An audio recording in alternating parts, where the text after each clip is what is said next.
Hey, what's going on, guys? X here, and today we're taking a look at the McFarlane Toys Borderlands 2 Tiny Tina. You can find this figure and many others like it at Big Bad Toy Store. Just follow the link in the description. Giving you guys a little 360 of her. She comes with three things: the figure, the base, and the axe here. Everything is very much like it is in the cartoon, so all the little color palettes look pretty accurate. It kind of gives it that animation look, just brought to figure form.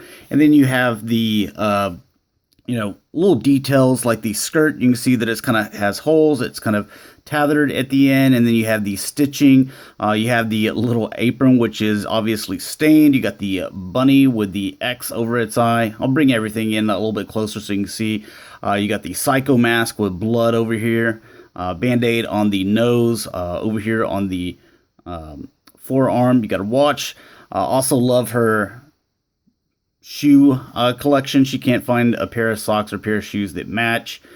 You got the little backpack, another one here with some scissors and knife, some dynamite. Again, you get more of that detail on the skirt there. And, I was not really a huge fan of the McFarlane toys. I always thought they kind of looked like statues, but it seems that they've really improved on the figures. The paint's always been there, the sculpt's always been there, but the articulation has been lacking. And this was something I was really hoping that they nailed the articulation, and they did. So I'm actually getting an action figure and not just kind of a articulated statue, I guess you could say. So starting off with the face sculpt, I mean, it looks great. You can see that the paint looks really good.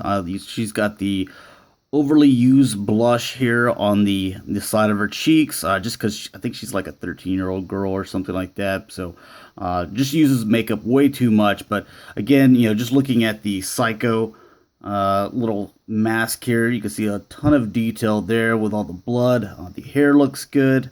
Face sculpt looks there. You got the little ponytails or pigtails here, and then looking here at the backpacks, you can see, you got the one here with the scissors. Looks really nice and detailed. There's the bunny there, again, with the knife, the dynamite. And you can see all this little individual paint here with the black outline of the pink, the white inside there with the black. You got the brown and black with the knife. And then you have some silver and gray there on the blade. So a lot of paint detail went into this, just in this little piece right here. So you can see you got a timer there on the dynamite, so that looks good. And just kind of looking at the front part here, you can see she's got holes, and you can see that she's got a kind of layered tops here. And there's the little apron there, and you can see how it's all kind of got like a black wash on it. It's dirtied up, so it looks really nice. Band-aid.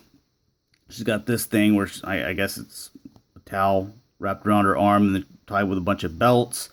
And then with the legs, with the jumpsuit, it looks really good. Band-aid on it.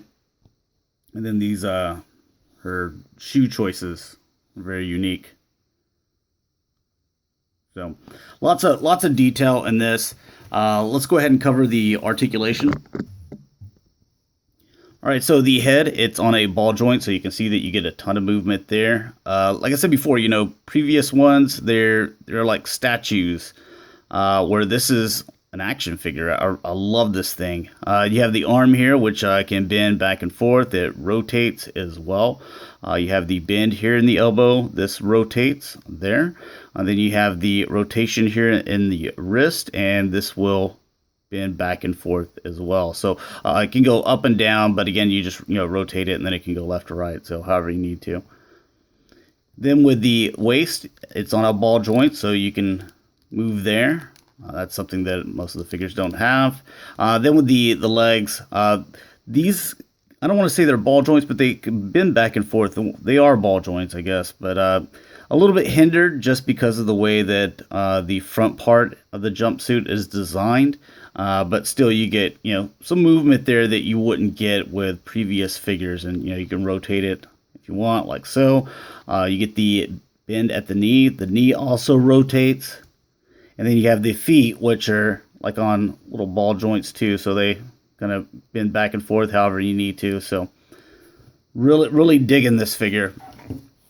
As far as her axe accessory, you can see that got kind of a two-tone here with the black and then the silver. Then you can see that blood. I don't know how well it's showing up, the red on camera, but you do have the blood on there. And then you have black going throughout here, and then you can see like different color of these wraps going around as well. So just to add a little bit more detail and not just leave it all black. So I dig that. As far as the base, really nothing to it. You have the one little peg right there. I guess there's some kind of texture detail here at the base. It says Borderlands, and then it's just it's hollow. So the first wave is Tiny Tina and Handsome Jack, and we'll bring in Handsome Jack. I'll be doing him next, but I'm really excited about these figures, and you can kind of see how they scale. Here, let me grab here's a 6-inch Blackline series, Luke Skywalker. So it's supposed to be like a 7-inch scale. So you can see that Tiny Tina is actually a little bit taller than Luke here. This is a Star Wars 6-inch Black series. So kind of gives you an idea of as far as like what they're going to look like on your shelf amongst all your other figures. So anyways, thanks a lot for watching, guys. Hopefully you enjoyed, and I will talk to you guys later. Peace.